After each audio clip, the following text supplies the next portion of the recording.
सुप्रभात मेरे प्रिय विद्यार्थियों। आज हम पुनरावृत्ति प्रक्रिया में जानेंगे संवाद लेखन। तो सबसे पहले जान लेते हैं कि संवाद लेखन की प्रकृति क्या है, ये प्रश्न पत्र में कैसे आता है। तो इस प्रश्न के अंतर्गत किसी भी स्थिति से संबंधित 50 शब्दों में संवाद लेखन करने के लिए कहा जाता है। इसके माध्यम से मूलतः विद्यार्थियों की कल्पना शक्ति एवं अभिव्यक्ति क्षमता की जांच की जाती है। अब इसमें जान लेते हैं अंक योजना क्या होती है, किस प्रकार हमें नंबर मिलते हैं।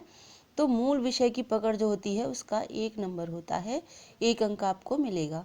कल्पना शक्ति एवं अभिव्यक्ति क्षमता के 3 अंक होते हैं और भाषा की शुद्धता एवं प्रस्तुति का 1 अंक होता है। तो छात्रों, संवाद लेखन क्या है? संवाद लेखन एक महत्वपूर्ण कला है। जब दो व्यक्ति किसी विषय पर बातचीत करते हैं तो उस बातचीत को संवाद कहते हैं, अर्थात दो लोगों की परस्पर बातों को हम संवाद कह सकते हैं। इसी बातचीत को यदि लिखित रूप दे दिया जाए तो ये संवाद लेखन कहलाएगा। सामान्यतः संवाद लेखन किसी विशेष विषय पर प्रश्नोत्तर शैली में लिखा जाता है। संवाद लेखन की क्या विशेषताएं हैं, आइए जानते हैं। एक अच्छे और रोचक संवाद लेखन में निम्नलिखित विशेषताएं अपेक्षित हैं। पहला है संबोधन। तो संबोधन क्या है? संवाद लेखन में संबोधन अत्यंत महत्वपूर्ण स्थान रखता है। ये संबोधन ही है जो संवाद की दिशा और दशा दोनों बदल देता है। उदाहरण के लिए देखते हैं, जैसे हम अपने मित्रों और सगे संबंधियों को बहुत प्यार से संबोधित करते हैं, किंतु हमें अपने शत्रुओं से भी प्यार भरे शब्दों में ही बातचीत करना चाहिए। स्वाभाविकता। संवाद में किसी भी प्रकार की कृत्रिमता नहीं होनी चाहिए। स्वाभाविक संवाद अधिक प्रभावशाली होता है। सोच समझकर किए गए संवाद के स्थान पर दिल की आवाज़ को आधार बनाकर की गई बातचीत अधिक प्रभावशाली होती है। और तीसरा है अवसरानुकूल स्थान और अवसर। इसी के अनुरूप संवाद किया जाना चाहिए तो अत्यंत प्रभावशाली होता है। उदाहरण के लिए विवाह और मृत्यु दोनों विपरीत परिस्थितियां हैं, दोनों में संवाद का बिल्कुल अलग अलग भाव प्रस्तुत किया जाना चाहिए। कैसी शैली होनी चाहिए? तो हमारी जो संवाद लेखन शैली होनी चाहिए वह प्रभावशाली होनी चाहिए, स्वाभाविक तथा सहज होनी चाहिए। संवाद को सीधी तरह से प्रस्तुत किया जाना चाहिए।